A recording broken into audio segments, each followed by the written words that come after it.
ভারতের প্রতিবেশী দেশগুলি বছরের পর বছর ধরে এক অদ্ভুত খেলা খেলছিল, কিন্তু এবার ভারত একটি এমন চাল দিয়েছে যা এই 5টি দেশের ঘুম কেড়ে নিয়েছে। ভারতকে বোকা মনে করা এই দেশগুলিকে ভারত এবার এমন একটি ধাক্কা দিয়েছে যে তাদের মুখ ফ্যাকাশে হয়ে যাচ্ছে। ভারত, যেটি অলরেডি এগ্রিকালচারের জন্য একটি বিশাল নাম, প্রতিদিনই এখানকার জনসংখ্যার জন্য বিপুল পরিমাণ শস্য, ফল এবং শাকসবজি উৎপন্ন করা হয়, কিন্তু কিছু নির্দিষ্ট পণ্য আছে যেগুলির চাহিদা খুব বেশি হলেও ভারতে তা পর্যাপ্ত পরিমাণে উৎপাদন করা যায় না। ফলে এসব পণ্যের জন্য ভারতকে নির্ভর করতে হয় প্রতিবেশী ও অন্যান্য দেশের ওপর, এবং এখানেই শুরু হয় আসল সমস্যা। প্রতিবেশী দেশগুলি, বিশেষ করে চীন, জাপান, বাংলাদেশ এবং শ্রীলঙ্কা, ভারতের এই নির্ভরতাকে তাদের সুবিধামতো কাজে লাগাতে শুরু করে। তারা একদিকে নিম্নমানের পণ্য পাঠিয়ে ভারতের বাজার দখল করার চেষ্টা করছে, অন্যদিকে লুটছে ভারতের অর্থ। কিন্তু এবার ভারত চুপ থাকেনি। কয়েক মাস ধরে এমন কিছু ঘটনা ঘটেছে যা শুধু ভারতের নয়, গোটা বিশ্বের দৃষ্টি আকর্ষণ করেছে। তাহলে কি করল ভারত, যার ফলে এই 5টি দেশের ওপর এত বড় প্রভাব পড়ল? তাদের পাঠানো পণ্যগুলিকে নিয়ে ভারত কি করল? এইসব প্রশ্নের উত্তর আমরা আজকেরই এই ভিডিওতে জানব। তবে তার আগে এই ভিডিওটিকে একটি লাইক করুন এবং চ্যানেলটিকে অবশ্যই সাবস্ক্রাইব করুন, কারণ এরপর আমি আপনাদের যে ইনফরমেশনটি দেব সেটি আরও আকর্ষণীয়। খবর পাওয়া গেছে যে ভারত চীন, জাপান, শ্রীলঙ্কা, বাংলাদেশ এবং টার্কি থেকে আসা অনেক খাদ্য সামগ্রীকে ফুড সেফটির অজুহাতে সরাসরি রিজেক্ট করে ফিরিয়ে দিয়েছে। এতে এই 5টি দেশ একসঙ্গে এত বড় ধাক্কা খেয়েছে যে তারা এটিকে কয়েক বছর পরেও ভুলতে পারবে না। ভারতে নিম্নমানের খাদ্যপণ্য পাঠানোর কথা তো দূরে থাক, এই দেশগুলি হয়তো আর কোনোদিনও ভারতের সঙ্গে এই ধরনের আচরণ করার সাহস পাবে না। আসলে খাদ্য উৎপাদনের ক্ষেত্রে ভারতের গুরুত্বপূর্ণ ভূমিকা রয়েছে, সেটি রেডি টু ইট আইটেমই হোক বা কৃষি ও বাগান থেকে উৎপন্ন করা খাদ্যদ্রব্য এবং পণ্য হোক, প্রতিটি ক্ষেত্রেই ভারতের উৎপাদনশীলতা বেশ ভালো। ভারতের জনসংখ্যার অনুপাতে আমরা ব্যাপক পরিমাণে শস্য, ফল এবং শাকসবজির উৎপাদন করি। এর বেশিরভাগই দেশের ভেতরেই ব্যবহৃত হয়, তবুও আমরা অনেক বড় মাত্রায় খাদ্য পণ্যকে রপ্তানি করি। এটি নিজে থেকেই একটি বিশাল বড় ব্যাপার।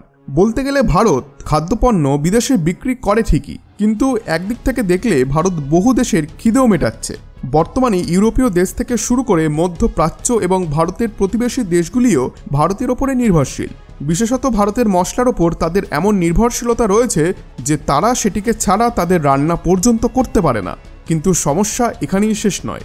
এত কিছু থাকা সত্ত্বেও কিছু ফল, এমন কিছু বিশেষ শুকনো ফল আছে যা ভারতের মানুষদের মধ্যে চাহিদা অনেক বেশি, কিন্তু সেগুলির উৎপাদন ভারতে খুবই কম মাত্রায় হয়। উদাহরণস্বরূপ কিছু বিদেশি ফল ও শাকসবজি যেমন ব্রোকলি, স্ট্রবেরি, চেরি, কিউই এবং কিছু বিশেষ ধরনের আখরোট ভারতে সীমিত পরিমাণে উৎপাদিত হয়। এমনকি কিছু দুষ্প্রাপ্য এবং দামি মশলা যেমন জাফরান, জয়ফল, জয়িত্রী এবং দারচিনি ভারতে খুব অল্প পরিমাণে উৎপন্ন হয়। এছাড়াও কিছু ভোজ্য তেল যেমন অলিভ অয়েল, আখরোটের তেল ইত্যাদি ভারতে অতি সামান্য পরিমাণে উৎপাদিত হয়। অর্থাৎ আসল কথা হলো, ভারতে যেসব পণ্যের চাহিদা বেশি কিন্তু উৎপাদন কম, সেগুলি আমাদের অন্য দেশ থেকে আনতেই হয়। আমরা চেষ্টা করি এই ধরনের পণ্য ভারতের নিকটবর্তী এবং প্রতিবেশী দেশগুলি থেকে কেনার, কারণ দূরত্ব কম থাকায় পরিবহন খরচ অনেকটাই কম হয়। ফলে এই ধরনের খাদ্যপণ্য তুলনামূলকভাবে সস্তায় পাওয়া যায়। আমরা বেশিরভাগ সময় এই খাদ্যপণ্য চীন, বাংলাদেশ এবং শ্রীলঙ্কা থেকে আমদানি করি, তবে কিছু পণ্য এমনও আছে যা প্রতিবেশী দেশগুলিতেও পাওয়া যায় না। এমন পরিস্থিতিতে আমরা কিছু খাদ্যদ্রব্য তুরস্ক থেকে এবং আরও কিছু পণ্য জাপান থেকে আমদানি করতে বাধ্য হই। কিন্তু এটি শুনে হয়তো আপনাদের আশ্চর্য লাগবে যে অনেক সময় এই দেশগুলি ভারতের এই নির্ভরতাকে ফায়দা তুলতে শুরু করে। প্রতিবেশী দেশ হওয়ার কারণে পরিবহন খরচ কম হওয়ায় এই দেশগুলির পাঠানো খাদ্যদ্রব্যের খরচ কম হয়, তাই তারা ধরে নেয় যাই হোক না কেন ভারত তাদের থেকেই পণ্য কিনবে। এই কারণে মাঝে মাঝে তারা ইচ্ছাকৃতভাবে পণ্য পাঠাতে দেরি করে। তবে এটি একপাশে রেখে সবথেকে বড় সমস্যা তখন তৈরি হয় যখন এই দেশগুলি ভারতকে বোকা বানাতে শুরু করে এবং নিম্নমানের পণ্য পাঠানো শুরু করে। কিন্তু তারা ভুলে যায় যে ভারত একটি এমন দেশ যেখানে মানুষ খাওয়ার ব্যাপারে অত্যন্ত রুচিশীল। এমন পরিস্থিতিতে ভারত কখনো লো কোয়ালিটির এবং পচাগলা খাদ্যদ্রব্য গ্রহণ করবে না। আর রিসেন্টলি যখন গত 1 বছরে ভারতের দ্বারা ফেরত পাঠানো খাদ্যদ্রব্যের হিসাব দেখা হয়, তখন এটি সবাইকে অবাক করে দিয়েছে। খবরে স্পষ্টভাবে দেখা গেছে যে খাদ্য নিরাপত্তার কারণে ভারত, চীন, জাপান, শ্রীলঙ্কা, বাংলাদেশ এবং টার্কি থেকে আসা খাদ্য পণ্যগুলির একটি বড় অংশকে রিজেক্ট করেছে।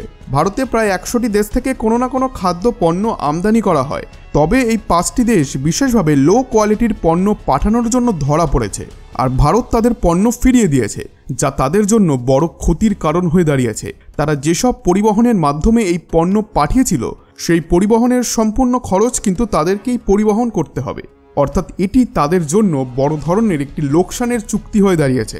আপনাদেরকে জানিয়ে রাখি, বিদেশ থেকে আসা খাদ্যপণ্যের জন্য FSSAI অর্থাৎ ভারতীয় খাদ্য নিরাপত্তা মানক কর্তৃপক্ষ নির্ধারিত বিভিন্ন রুল রয়েছে।